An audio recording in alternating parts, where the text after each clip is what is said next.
Terima kasih pemirsa, Anda masih bersama kami dalam Kominfo Newsroom. Pemirsa, Menteri Koordinator Bidang Maritim dan Investasi Luhut Binsar Panjaitan menyatakan bahwa Ibu Kota Negara Baru Nusantara akan menjadi ibu kota yang modern.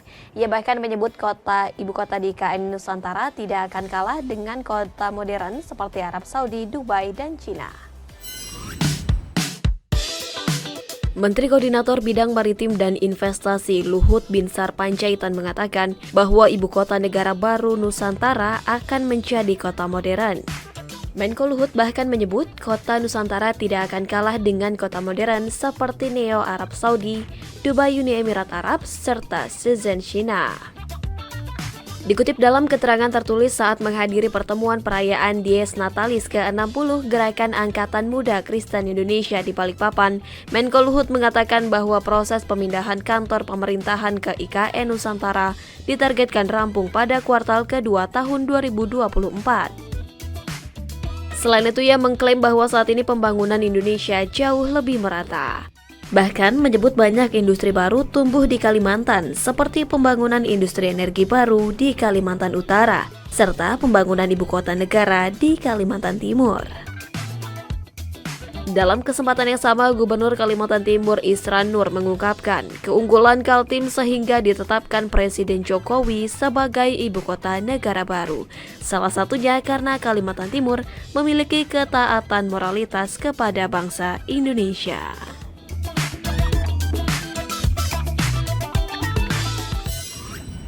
Sementara itu, Menteri Keuangan Sri Mulyani tengah menyusun kebijakan fiskal tahun anggaran 2023. Kebijakan tersebut nantinya akan dirancang searah dengan transisi pandemi ke endemi dan kondisi lingkungan global yang tidak stabil. Menteri Keuangan Sri Mulyani Indrawati menyatakan bahwa penyusunan kebijakan ekonomi makro dan pokok-pokok kebijakan fiskal tahun anggaran 2023 akan mempersiapkan kondisi transisi pandemi ke endemi.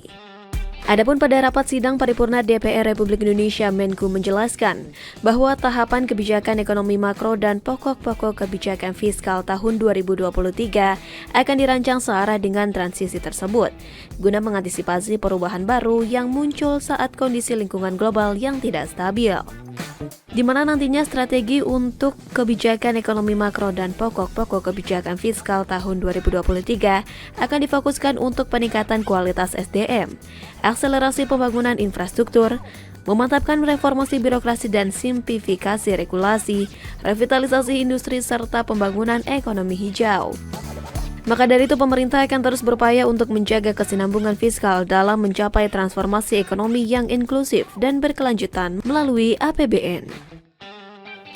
Sejak awal pandemi, bulan Maret 2020, kebijakan ekonomi makro dan kebijakan fiskal memiliki peran yang sangat penting, sangat strategis, dan menjadi kebijakan utama di dalam menangani berbagai langkah darurat dan langkah luar biasa untuk bisa melindungi dan menyelamatkan jiwa rakyat Indonesia dari ancaman COVID dengan menaikkan dukungan anggaran kesehatan yang sangat besar. Kedua, memberikan tambahan secara masif dan signifikan bantalan sosial bagi rakyat untuk melindungi masyarakat dari merosotnya daya beli akibat kehilangan pekerjaan dan terhentinya kegiatan ekonomi karena pandemi. Ketiga, mendukung dan melindungi dunia usaha, terutama usaha kecil menengah dari tekanan kebangkrutan massal akibat pandemi. Dan keempat, menjaga stabilitas sistem keuangan dari ancaman efek domino akibat kontraksi dan pelemahan ekonomi. Pemirsa, Presiden Republik Indonesia Joko Widodo menilai United Nations ESCAP atau UNESCAP perlu mendorong penguatan investasi intrakawasan, mendukung kemudahan berusaha, promosi dan keterkaitan usaha di antara negara anggota untuk mengatasi kesenjangan pendanaan.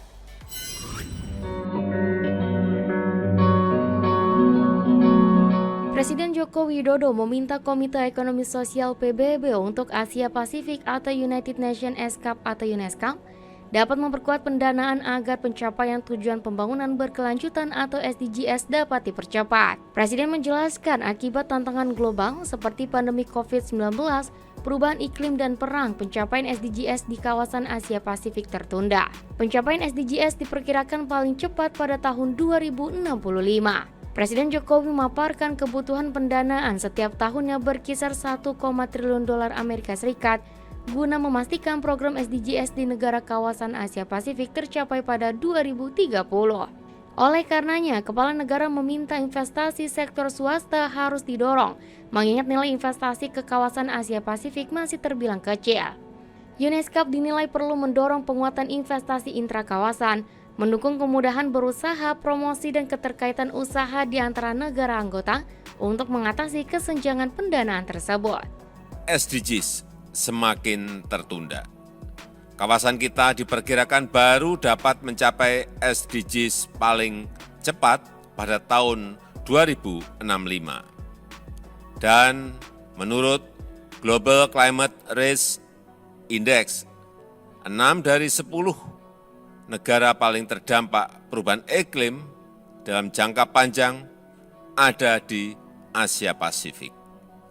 Menjawab tantangan ini, saya mendukung sepenuhnya upaya UNESCAP memajukan a common agenda to advance sustainable development.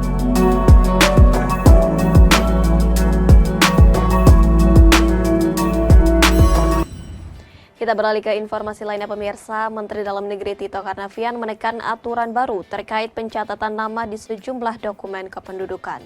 Lewat aturan tersebut, pencatatan nama identitas di kartu keluarga hingga IKTP kini tidak boleh disingkat.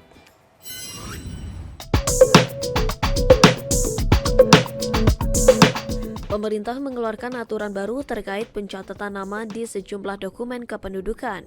Ketentuan tersebut dituangkan dalam Permendagri Nomor 73 Tahun 2022 tentang pencatatan nama pada dokumen kependudukan, pencatatan nama identitas warga di kartu keluarga hingga IKTP. Aturan ini ditetapkan pada tanggal 11 April 2022 dan telah diundangkan pada 21 April 2022 oleh Direktur Jenderal Peraturan Perundang-undangan Kementerian Hukum dan Hak Asasi Manusia Beni Rianto. Adapun ketentuan terbaru tersebut tercantum dalam pasal 4 ayat 2 yang berisikan tentang pencatatan nama dalam dokumen harus mudah dibaca. Jumlah huruf paling banyak 60 huruf termasuk spasi serta jumlah kata yang diperbolehkan untuk dicatat dalam dokumen paling sedikit hanya 2 kata.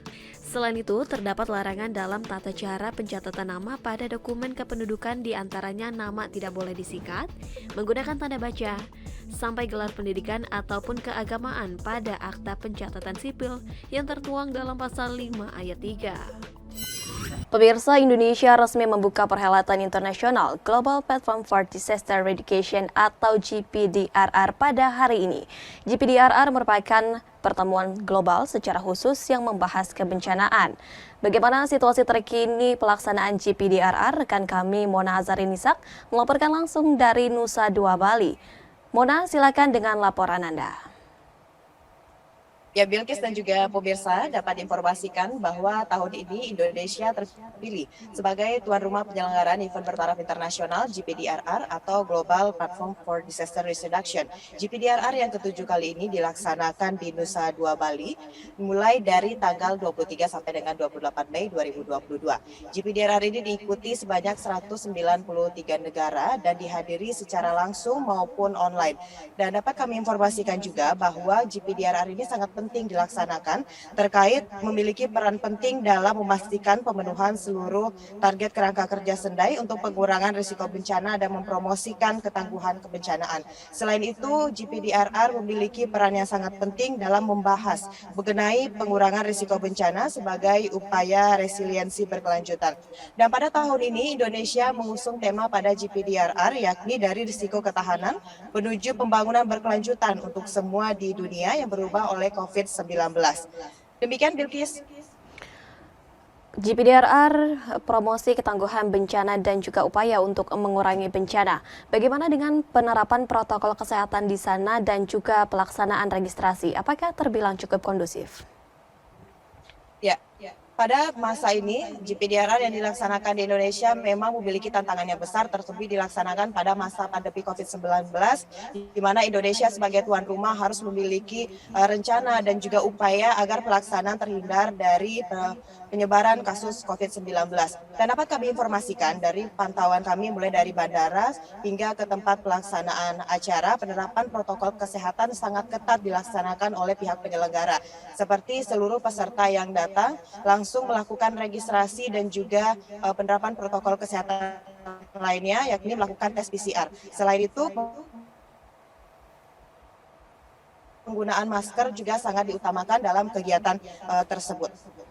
Kemudian untuk mempromosikan kegiatan ini tentunya diperlukan untuk koordinasi dan kolaborasi baik dengan pihak penyelenggara dan juga media.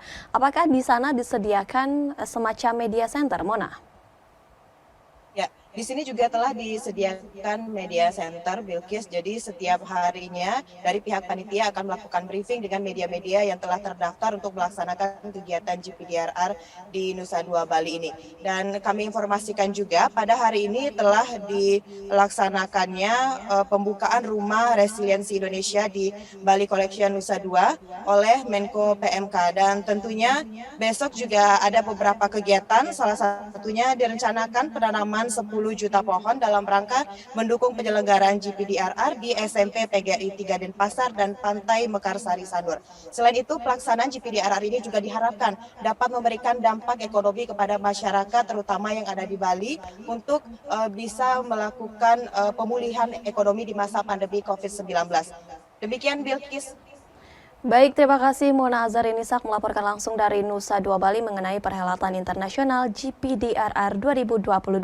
Terima kasih Mona, silakan bertugas kembali. Pemirsa, kami akan kembali dengan beragam informasi lainnya, tetaplah bersama kami Kominfo Newsroom.